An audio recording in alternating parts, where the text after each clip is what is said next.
Hello, this is Dr. Grande. Today's question is, can I analyze the claim of royal racism revealed in the book Endgame and talk about how this relates to Prince Harry and Meghan Markle? Just a reminder, I'm not diagnosing anybody in this video, only speculating about what could be happening in a situation like this. If you enjoyed this video, please like it, subscribe to my channel, and consider supporting me on Patreon. I will put the link to Patreon in the description for this video. First, I'll look at the background of this case, move to the timeline of the controversy, then offer my analysis. Prince Harry, Duke of Sussex, was born in 1984. He is the younger son of King Charles III and Diana, Princess of Wales. In July of 2016, Harry started a romantic relationship with an American actress named Meghan Markle. The couple married in May of 2018. In January of 2020, they announced they were stepping back as senior members of the royal family. A few months later, they moved to the United States and launched a confusing and self-aggrandizing campaign to convince people they were victims of terrible wrongdoing.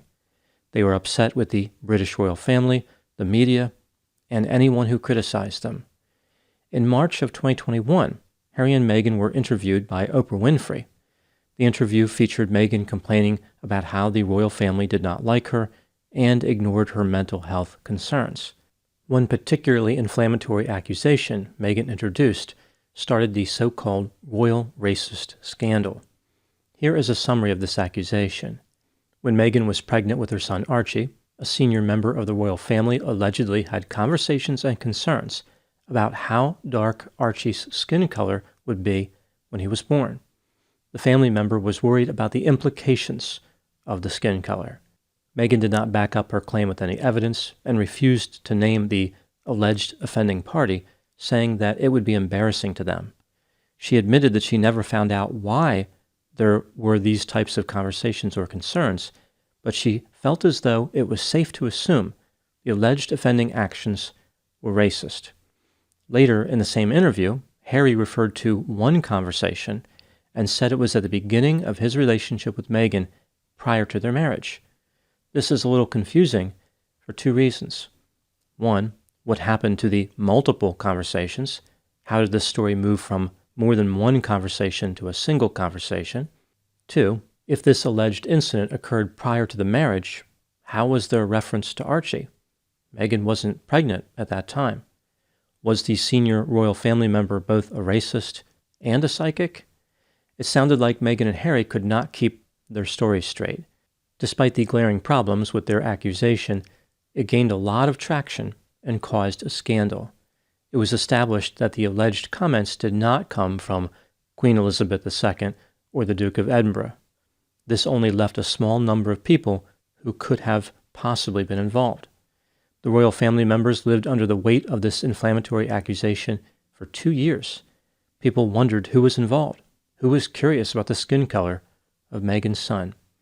Initially, some people believed that Meghan or Harry would clear up this intriguing mystery. They certainly had many opportunities to offer more details as they continually whined and complained to the public. For example, Meghan had a podcast on Spotify. Both Meghan and Harry were involved in a Netflix documentary, and Harry wrote a book titled Spare.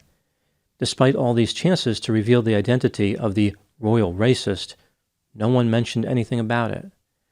During an interview in 2023, Harry finally answered a question on this topic. However, he did not name any alleged offender. Harry blamed the British press instead of Meghan for introducing the idea that the royal family was racist. He acted like he wasn't offended at all by any skin color discussion which may or may not have occurred, and he never meant to imply that racism was involved. Harry suggested that unconscious bias may have led to the incident. So after 2 years with the accusation swirling around and causing reputational damage, Harry tried to walk away from the entire issue as if it never happened. Now moving to the timeline of the controversy. The controversy in this case involves a British journalist named Omid Scobie. He has gained a reputation as having a challenged relationship with the truth. For example, in 2020, he lied about his age, and in 2023, he falsely claimed that he had never flown in a private jet. Perhaps even more damaging to his reputation, is the fact that Omid is widely viewed as a mouthpiece for Harry and Meghan.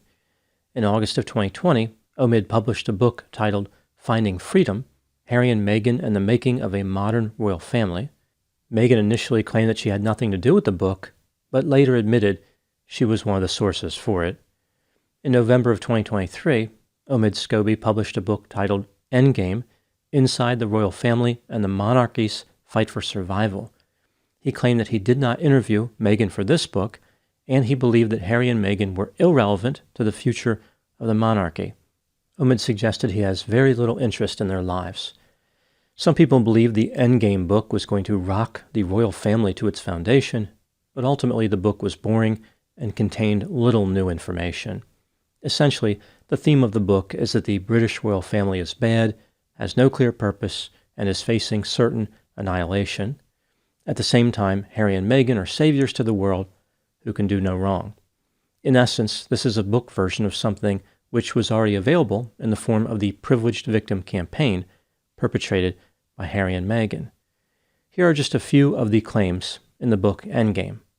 King Charles III is inept and handled the situation with Harry and Meghan badly. Prince William has his eye on the throne and views his father as a transitional king. And Catherine, Princess of Wales, who is also known as Kate Middleton, jokingly shivers when Meghan Markle's name is mentioned. It's not clear how that last claim is a bombshell. I thought that was a natural and logical reaction, which everyone experienced. Maybe the surprising part is revealed by the word jokingly. Most people who hear Meghan's name have an involuntary and terrifying shiver. As is the case with any book that's expected to sell a lot of copies, Endgame was published in many different languages. In the Dutch version of the book, there was something featured in the text that did not exist in other versions. The names of 2 senior royal family members were revealed in connection with the incident Meghan Markle referred to in the Oprah Winfrey interview in 2021. Again, this is the royal racist scandal. These offenders allegedly were concerned about the skin color of Meghan's son. In a curious twist, now there were 2 alleged royal racists instead of the 1 Meghan had indicated. The inclusion of these 2 names caused a firestorm, and the mainstream media appeared to be confused about how to handle this information. Nobody wanted to publish the names, even though they were technically already public. Again, they had been in a book that was for sale in the Netherlands. Eventually, the journalist Piers Morgan announced the identity of the 2 accused family members on his show and on social media.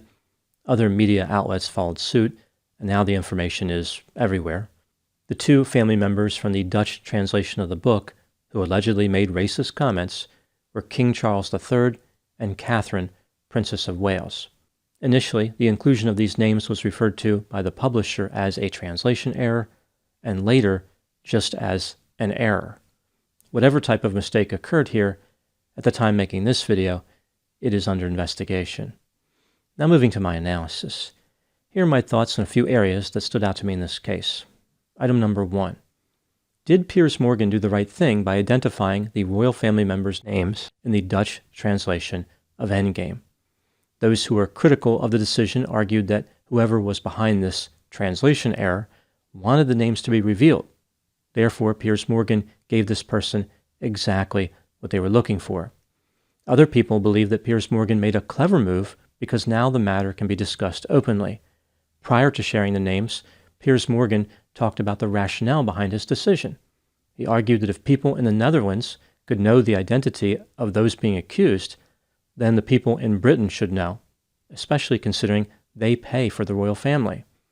In my opinion, regardless of whoever included the names in the Dutch translation, Piers Morgan made a good move by revealing those names. The problem with failing to reveal the names is that all the senior royal family members were under suspicion. All their reputations were being harmed, to the degree that anyone takes these accusations seriously. The big mystery is now over. The public has more evidence to consider when weighing the credibility of the claims. Revealing the names actually removed the power from whoever wanted the names to be in that translation. Item number 2. Are the claims revealed in the book Endgame credible? Meghan started this whole situation with her claim during the Oprah Winfrey interview. During the same interview, Harry introduced inconsistencies, and 2 years later backed away from the story completely. The fact that Meghan ever made the accusation in the first place without naming who was allegedly responsible is highly suspicious.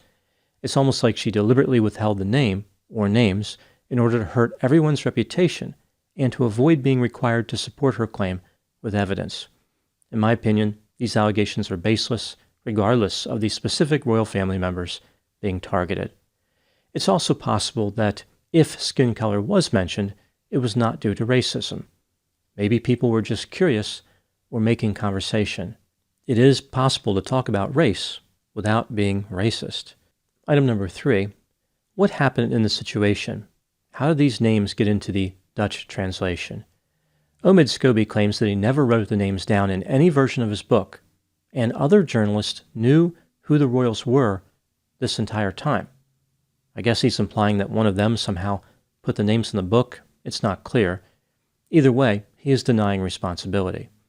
The Dutch translators indicated that they simply translated what was given to them. The names were in front of them in black and white. Sources close to Meghan Markle have indicated that she was not involved. There was no conspiracy between Meghan and Omid.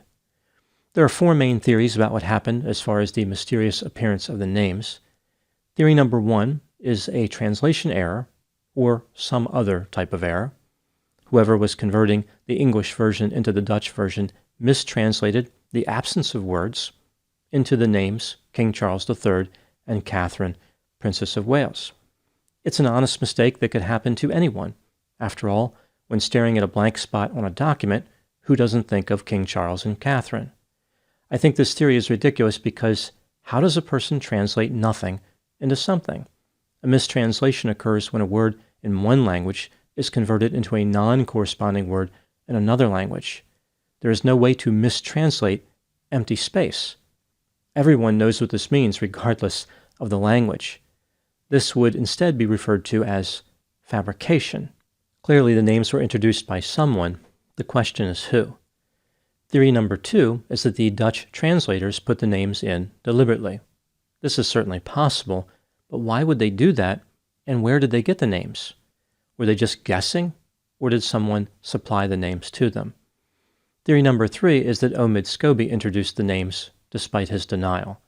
One could argue that this move would gain him favor with Meghan Markle. After all, it seems like Meghan was eager to show her cards during the Oprah Winfrey interview. Maybe Omid was doing Meghan's dirty work. In addition, this error created a lot of free publicity for Omid's book. It's not an interesting book, so it will need all the help it can get as far as sales. Theory number 4 is that Omid and Meghan were working together. Maybe Meghan encouraged the mistranslation to occur. Meghan has been talking badly about the royal family for some time without much success. She was aware that she gained some traction with the outrageous claim of royal family racism. Perhaps Meghan wanted to return to a tactic that was successful. She was yearning for the good old days when people were paying attention to what she had to say and feeling sorry for her.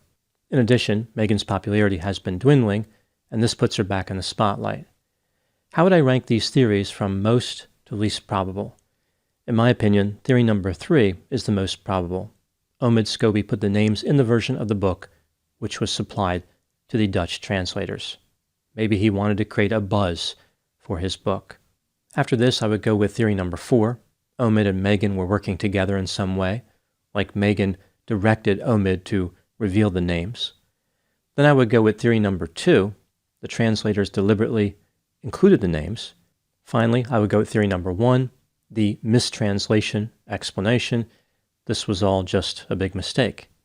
This theory is almost impossible to believe. Now moving to my final thoughts. No matter what theory explains this controversy, it's clear that someone involved in this case was incompetent. The case started with the concealment of identities regarding alleged racism, and now has shifted to the concealment of identities regarding definite incompetence. Perhaps it's time for Omid Scobie to find a new writing project. Maybe he needs to sit down for a while and just stare at a blank page, or as he calls it, King Charles and Catherine. Those are my thoughts on the royal racist scandal. Please put any opinions and thoughts in the comments section. They always generate an interesting dialogue. As always, I hope you found my analysis of this topic to be informative. Thanks for watching.